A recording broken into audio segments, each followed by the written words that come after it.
record it? How do we do this? Yep, Okay, there cool. we go. We are recording. We're good. Awesome. Cool. All right. Well, do you mind introducing yourself and your position within your company? Hi, yeah. So I am Tyler Amon. I am one of the owning and managing partners of a small contracting firm in the outside of Orlando area. We we kind of do a little bit of everything, but we do a lot of stuff on the Space Coast when it comes to events and things like that. And then we do some low voltage actually contracting and installing more local to the Orlando area. Yeah, Awesome. All right. Well, what made you want to get into entrepreneurship and kind of start and manage your own company? definitely. I would say one of the biggest things wanting to get into entrepreneurship and start your own company. For me, it was I like to manage things. If anyone that knows me really well knows that I like to be in control, knows that I like to do things my way, which even in a business sense isn't always the greatest thing, but it allows me to have more control over things. Don't get me wrong, I don't mind working for someone, but if I have my own control over it, especially something that I can start at a younger age, that's just a huge benefit. Something that I can hopefully take on into the future and turn into something that's much bigger than it even is now. It's Yeah, very rare for people that's our age. So for it's really sure, for cool that sure. you're getting involved with all that now rather than later. Definitely.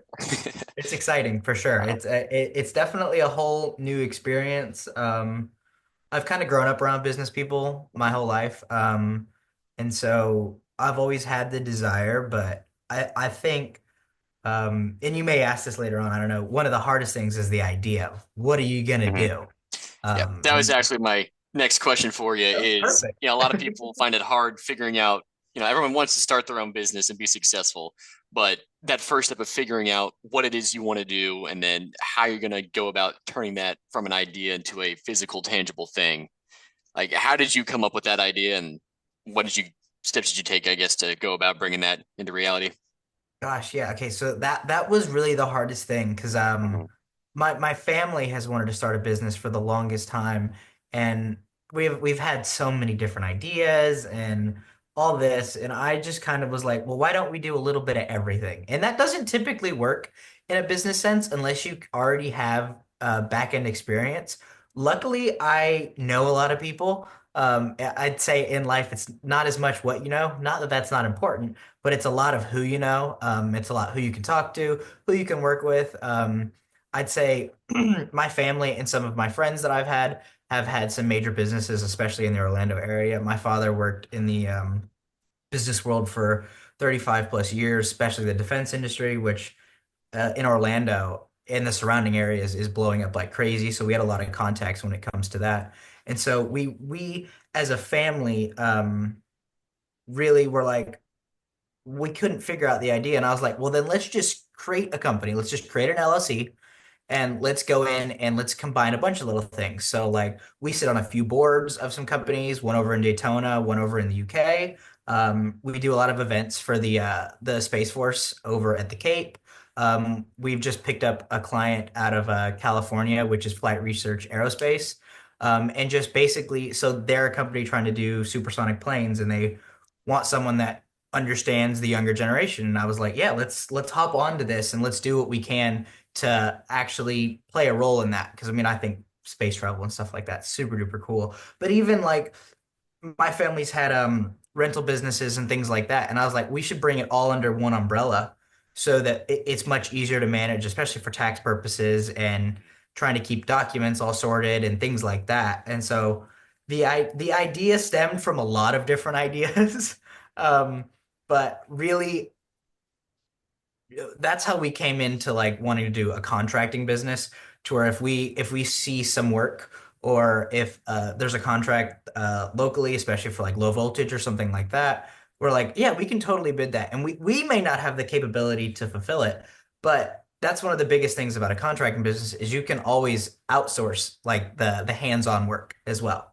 Right. So kind of like a middleman role. We try not to play that as often anymore, just because it can get a little messy sometimes. But yeah, I would say just it took us forever. It took us years and years and years to want to actually start something. And it just came down to the point where I was like, let's start the company and let's see what we can do with it. So that in a long story, that was the idea. And some of the struggles that went along with trying to figure out that idea. Awesome. Yeah. Now I'm sure you've had some uncertainties and setbacks in, this business world of yours. And how do you handle that? Like, what do you do when things don't go as planned or how they, how you want them to? Like, how do you deal with that and how do you recover from it? Yeah, definitely. We've definitely had some things uh some like if we did some last minute things that Hmm. we reached out to some partners that we were pretty certain were going to be on board and then at the last minute kind of backed out or didn't have the availability that we were thinking we were going to do. And so I think being able to like play on your feet and be flexible. A great example that we're doing for that came up recently is we're hosting the second annual Space Power Golf Tournament. It's a big space conference that happens in Orlando, and we were going to Awesome. host it at this one golf course. And a month before this tournament, which was actually earlier this week, the golf course said that we're no longer capable of actually handling this type of event because we did it Hmm. last year and it wasn't as big as it is this year because security details and things like that. And so we kind of had to scramble, but it really came down to being able to be flexible with other people. Luckily, the Orlando area has a lot of golf courses, at least in this aspect. So we were able to reach out to probably 10 different golf courses and set up some meetings. And luckily we were able to find one. But I'd say the biggest thing is being flexible and being able to work on your feet. Definitely finding some struggles when contractors or things like that don't come through, or plans change sometimes. That's just kind of how that works. Or especially if you're sitting on a board of another company, sometimes business is good, sometimes business is bad. Or they sell some shares to another company. Really being flexible is the biggest thing I'd say when it comes to business. And it's definitely something that we had to learn. I think everyone when they start a business, they're like, I'm my own boss now, so I get to do whatever I want and it's my way or the highway. But not really. The customer is the one that it's their way or the highway. So you kind of got to be flexible and work with them and work back and forth with different companies, especially when you're hosting big events or doing a low voltage thing. It really is communication and things like that. Those can be some of the most difficult things. Okay. It's very good to Mhm. know. Yeah. Um, Now you said you do a lot of, various things compared to other contracting companies. Now, is that what you do to stand out from your competition? And if not, what steps do you take to ensure that, you're the person people go to? Definitely. I would say that does help us a lot, but not in probably not in the way that most people would think. Typically, when you look for a company, you want someone that's really, really good at one thing. Hmm. And that can be a struggle at times. And this comes back to who you know, not what you know. In a Right. case, if you already have an established relationship with people and they know your track record, even if you may not be the best at one thing, people that have worked with you in the past or know who you are as a person tend to want to work with you a little bit more, whether or not you might be a little bit more expensive or even a little bit cheaper to even try to help that relationship. I would say that is a huge, huge thing is contacts and relationships. Also, nowadays, one of the biggest things is social media and marketing per se, but uh, everyone that I've ever talked to, you go meet people, right? You go to events, college fairs, anything like that. When it comes to people, always bring business cards. Hmm. It again, leave a lasting impression. If you talk to someone, shake their hand, introduce yourself, have a little conversation, leave a business card, or if they give you a business card, email them back being like, "Hey, so nice to meet you. Hope to work with you in the future. I can do this, this, this, this, this. If you have any questions, just let us know." But really following up on contacts and meeting people, also getting yourself out there. If you're just gonna sit at home or sit in an office and not want to get out there and meet people, it's gonna be really, really hard, especially as a new company. I mean, one of the great things about America is we can have all these different companies, and small businesses are amazing when it comes to that. Um, but if you're not getting yourself out there and meeting people and talking to people, it's going to be a real struggle. So it's contacts. Contacts, contacts, contacts. Oh yeah. All right. Now, you are much younger than the average entrepreneur. And with that in mind, have you experienced any roadblocks or complications due to your age? And if so, how did you respond to them? Yes, actually.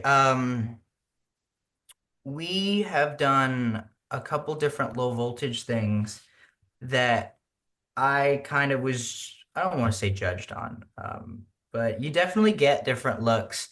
Um, and it's how you look as well. Like if you walk up in a suit or if you walk up in a t-shirt, people might take you not as seriously, but you also don't, um, you want to try to play into your audience. A story that I was told from one of my mentors.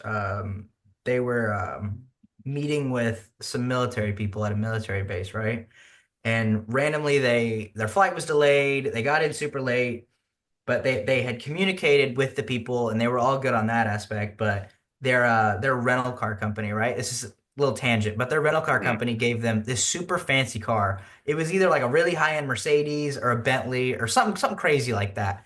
And they were like they were like, this is the coolest car ever, right? I mean, that's so cool. But they knew that their target audience was going to see them showing up in this really expensive Mercedes or this really high-end Bentley, whatever it was, to a military base, to a bunch of service members. They were going to think these people are the most arrogant people in the world. Why would we ever want to work with them? Like Right. it would make them look so bad. So that story has stuck with me a lot. They didn't. They parked the car down the road and they walked to the base, just because they didn't want to show up and look like those people. And so it's all playing to your audience, and figuring out who you're going to be working for. Do some research. Everybody's on social media. Everybody has a LinkedIn, especially if you're working with major companies. Everybody has a website. Even just give them a call before. Call their if they have a department that handles questions or inquiries or anything like that. It's always a good thing to ask, but especially as a younger person, social skills are so important. Being able to have a conversation, go up to people and be like, "Hey, I'm Tyler Raymond. Very nice to meet you. This is what I do. Would love to hear what you guys do. Here's a card. Would love to work with you in the future." Getting yourself out there, talking to people. I know so many people, especially my age, that are A, either afraid to talk to people, or B, are afraid if they have the conversation that they're going to get denied or it's going to be a bad conversation. And you know what? There might be bad conversations. I've had some conversations where I've gone up to people and they're like, well, you know what? You're really not what we're looking for right now. And you know what? Mhm. That's totally fine. Um, but if you don't get yourself out there and you don't talk to people and you don't give that good impression, especially as a younger person, learning how to talk to people, um, that will kill you to begin with. Learning how to talk to people, even social media. Like I see people all the time take their phone and hold up their phone and talk to people on the internet and things like that. Like you're talking to no audience, but being able to just do that in the first place is huge. So communication skills. Okay. Yep. Very, very good to know. Now, has there ever been a moment where you've had to do something risky for the good of your company? And if so, what was the outcome? Definitely.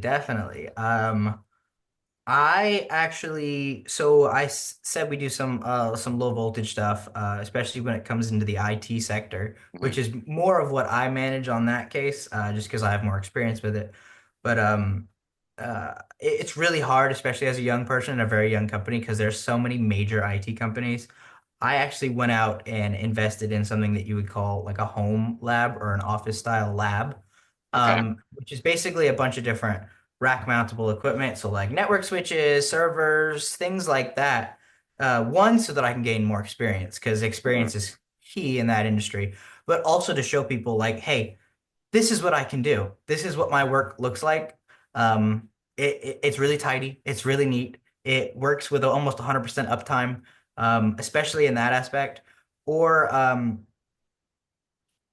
when it comes to different events, upfront investment, even if you don't have upfront investment, taking a risk and I don't want to say it like fake it till you make it per se, but that definitely is a major aspect.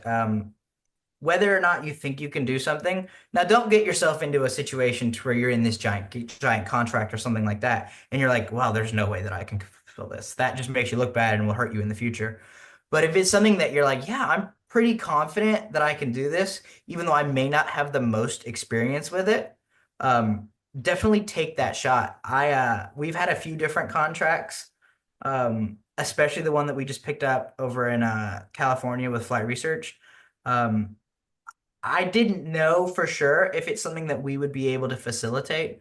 But they were willing to give me a shot and I was willing to learn and to adjust. And so uh, that was a major risk because that was a pretty big contract for us. Not that it would have cost us a whole lot of money, but time is worth a lot of Right. money. So if you invest a bunch of time into meetings and talking to people and things like that, and it doesn't really turn out the way you want it to, that could be a major risk, even if it's not a bunch of upfront investment, money wise, just talking to people. Like if you spend weeks working on something and then they're like, well, we actually decided to go with a different company, that's a huge risk because you could have been doing something else. Right. So I would say those are some major risks that we've taken. Okay. Well, thank you Mhm. for telling me about that. Yeah. Now, is there a certain quality, excuse me, or characteristic you think is necessary to have in order for a startup to succeed? Because so many of them just die on the table. That's true. That's true. Hmm. That's true. I would say it really depends on what sector you're in. I would say today, marketing yourself. And it doesn't have to be like, I know most people in my generation are like, get on social media, make a TikTok, make a YouTube, do all this. And while it really depends on what you're trying to do, that can be huge, Hmm. especially into playing with trends and things like that. But I've seen so many local businesses that I go in or like a restaurant or something like that or a store and I go in and I'm like, there's no one in here. You got to find a way to make yourself unique. Do a lunch special, do a little clothing special or something like that. You want to drive people in. And that is huge. Especially when it comes to things like that. I'd say one of the hardest parts of that though, um, is really learning your target audience, especially if you don't really know what you wanted to do to get into business. And so that a really big thing can be going to conferences, going to shows, and finding an audience. Talking to literally everyone you can, even if the brick wall will talk to you, talk to it. um, that's huge. Talk to everyone. Talk literally whatever you can do, just talk. That's a major aspect. I mean, and when it comes to people that I look for if I'm hiring people, we brought in our first employee recently. And for me, as a pretty social person, major communication skills. Now, you could be an introvert, you could be an extrovert, but it doesn't really matter as long as you can talk to someone. You may not like talking to people, Hmm. but if you can do it, then that's great. That's absolutely amazing. Even a really good work ethic, though. Time management is huge. It's something that I've always struggled with throughout school, even starting a business, learning scheduling. I've always used a calendar, but it's kind of been like a rough calendar, things Hmm. like that, meeting schedules and stuff like that. But when you got clients to meet with and you got schedules and things like that to uphold, getting a really good calendar, setting really good reminders, sticky notes. If you look at my monitor, I got some sticky notes all over it reminding me to do things. I struggle with that even still, but time management is huge. Um, and sometimes you're not going to get a bunch of sleep, but you know what? It's just the way it is. Just life. It's life. All right. Got one last question for you. Sounds All right. good. You know, if you could give one piece of advice to aspiring entrepreneurs who kind of want to follow in your footsteps and make their own big thing, what would it be? Oof. Okay. One piece of advice. Um, Talk to people. I know I've basically said that that's the thing the Hmm. whole time. Talk to people. And even if you don't exactly know what you're gonna do, just try it. Um, Ask your friends, ask your family, ask people. They're like, hey, is this something that you'd be interested in? Or do you know someone that might be interested in, for example, for us, hey, do you know someone that wants to like upgrade their networking in their house or their small business? Or do you know someone that knows someone?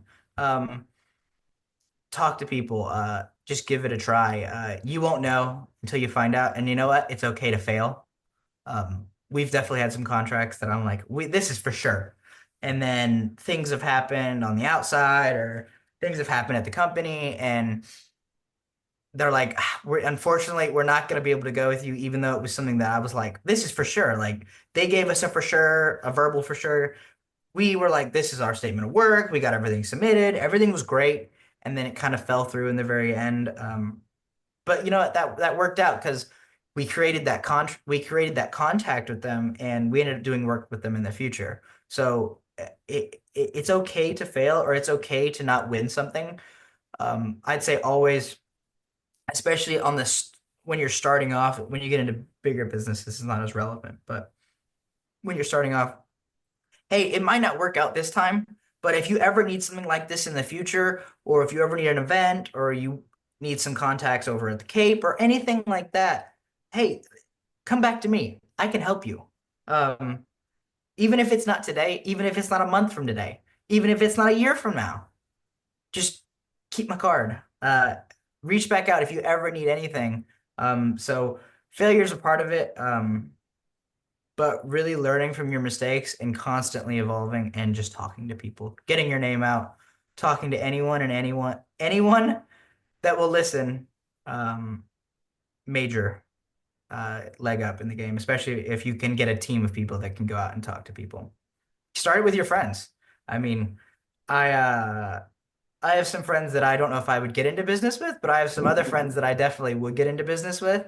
And it's all about choosing the right people as well. You don't want someone um that you're too good of friends with as well, because an example that I've always been told is you don't want to go buy a bar if you're a better patron than you are a better owner. Um, It's good so advice. it is great advice. But I'd say that would be my best for someone that wants to start out. Talk to people, get yourself out there, and explore what you really want to do. There's a lot of different things you can make a business out of pretty much anything nowadays. It's kind of wild. I mean, even all these people on social media, that's a business technically, I guess. And people make a lot of money at it. So Yes, they do. It's frightening, I actually. know, right? I'm always like, I want to give that a try, but I'm like, no one will try it. But I guess I should listen to my own advice and give it a try sometime. There you go. Yeah, time management important. So I don't know if I got the time for that right now, but maybe in the Ah, future. absolutely. All Yeah, right. for Well, sure. thank you very much. That's about all the questions I have for you. Awesome. It's Um, great talking to you. oh, great talking to you too. Thank you again for agreeing to come meet with me. Definitely. And if you have any other questions, you just let me know. Absolutely. Oh, wait, one more. Okay. What is the name of your company? 'Cause I Oh, forgot to ask you about that. Amen Engineering and Investments, AEI for short. We are a local contracting company in the greater Orlando area. Awesome. Thank you Yep. very much. I've No taken too problem. much of your time. I'll let you go and get back Sounds to good. work. Perfect. uh,